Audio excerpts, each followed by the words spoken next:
Welcome to Storycraft Portal.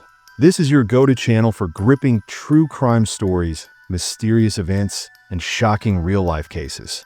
We bring you deep dives into the most chilling cases, uncovering the truth behind the headlines. What if the people you trust the most turn against you?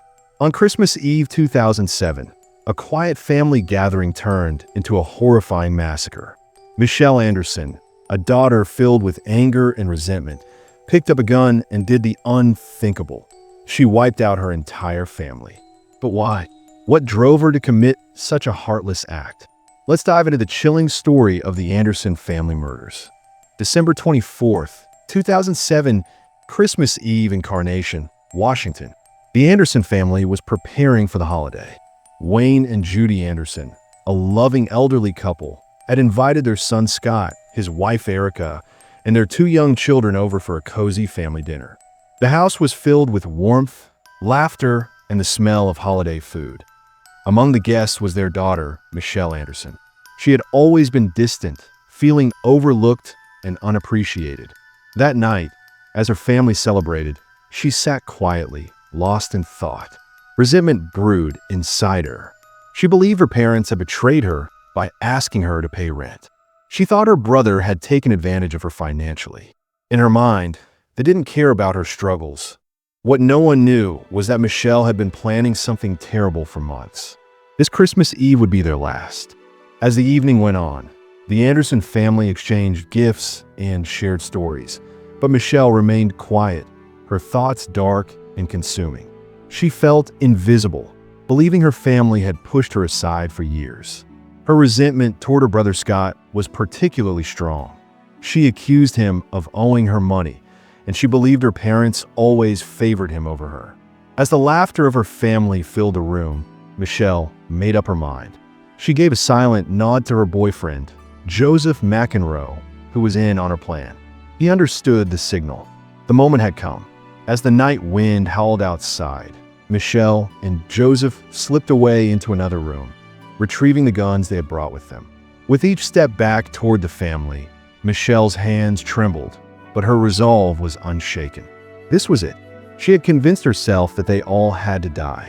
Michele and Joseph stepped into the living room, their hearts pounding.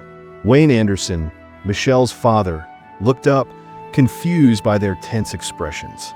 Before he could speak, Joseph raised his gun and pulled the trigger. A deafening gunshot shattered the festive atmosphere. Wayne collapsed, blood staining the carpet. Judy Anderson screamed, her hands covering her mouth in shock. Why? She managed to cry out before Michele turned the gun on her own mother. Another shot rang out. Judy fell lifeless beside her husband. The room that had been filled with warmth just moments ago was now cold and silent, except for the muffled cries of Scott and Erica in the other room. The children, too young to understand, clung to their parents. Michele took a deep breath, her hands steady now. This was only the beginning. No one in the house would be left alive. Scott and Erica heard the gunshots and froze in terror. Their children whimpered, clinging to their mother as she whispered for them to stay quiet. Scott, trembling, slowly stood up, his mind racing. Before he could act, Michele and Joseph entered the room, guns in hand. Scott's eyes widened in disbelief. "Michele, what are you doing?" he stammered. But there was no hesitation in her eyes. She had already crossed the line of no return. Joseph raised his gun first, shooting Scott in the chest. He gasped, stumbling back before collapsing onto the floor. Erica screamed, trying to shield her children. "Please don't," she begged, tears streaming down her face. But Michele didn't care. In her twisted mind, they had all betrayed her. She pulled the trigger. Erica's body slumped forward. The children cried louder, their tiny voices breaking the eerie silence. But Michele wasn't done yet. The two children, just 5 and 3 years old, were caught in the chaos. Their innocent cries echoed through the house, a haunting reminder of the lives that had just been taken. Michele and Joseph stood still for a moment, listening to the children's terrified wails. In that moment, Michele's heart remained cold. She knew there could be no survivors. She couldn't risk them telling anyone what had happened. The children's faces were streaked with tears, their small hands reaching out toward their fallen parents. Please know, Erica's final words echoed in Michelle's mind, but they didn't sway her. She turned toward the children and calmly raised her weapon. Joseph, standing beside her, didn't hesitate either. They both fired. The children fell silent. The house, once filled with laughter and love, was now a scene of pure horror.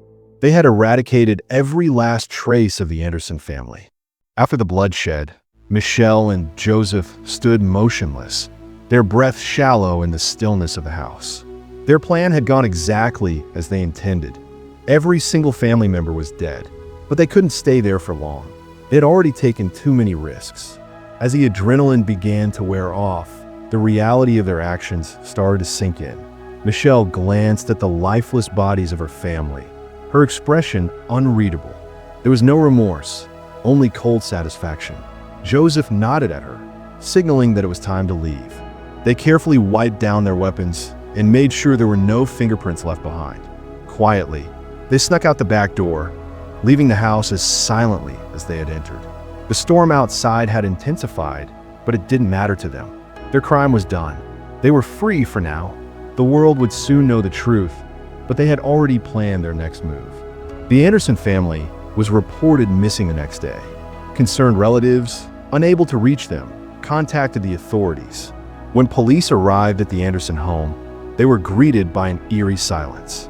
No signs of forced entry, no broken windows. Just a peaceful suburban house now transformed into a crime scene. Inside, the investigators were met with a horrific sight. 6 bodies, cold and lifeless, scattered throughout the home. Bloodstains marked the once welcoming rooms, and the Christmas decorations now fell out of place. The police were stumped. There was no clear motive, no evidence linking anyone outside the family to the killings. However, Michele's and Joseph's unusual behavior in the days after the murders began to raise suspicion. They had acted strangely calm when questioned by friends and family. The investigation quickly turned toward the pair. The detectives knew it was only a matter of time before their secrets would come to light. As days passed, the investigation into the Anderson family murders intensified. Detectives began piecing together the timeline of events, and slowly, they started to focus on Michele and Joseph. Their odd behavior after the murders was hard to ignore.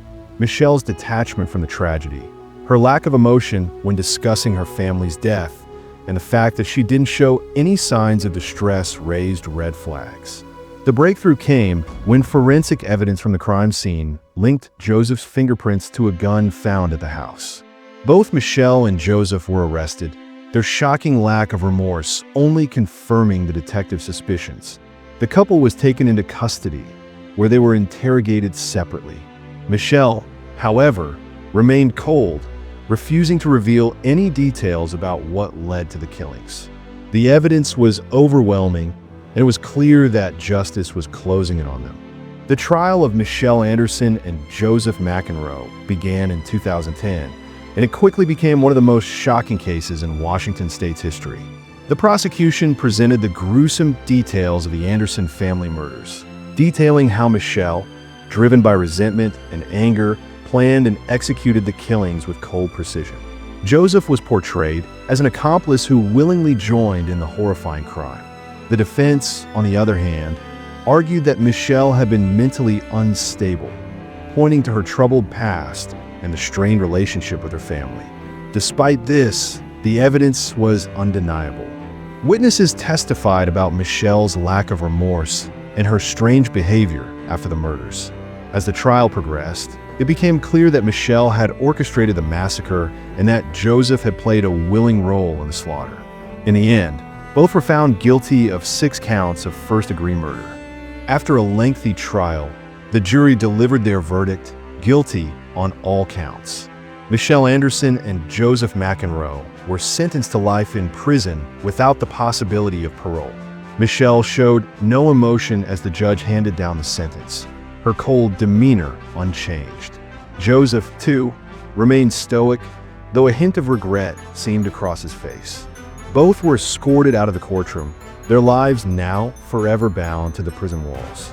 The Anderson family murders became a tragic reminder of the consequences of untreated anger and resentment. The small town of Carnation would never be the same, and the haunting image of that fateful Christmas Eve lingered in the minds of all who knew the family.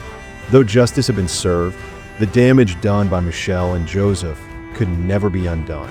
The case was closed, but the scars remained.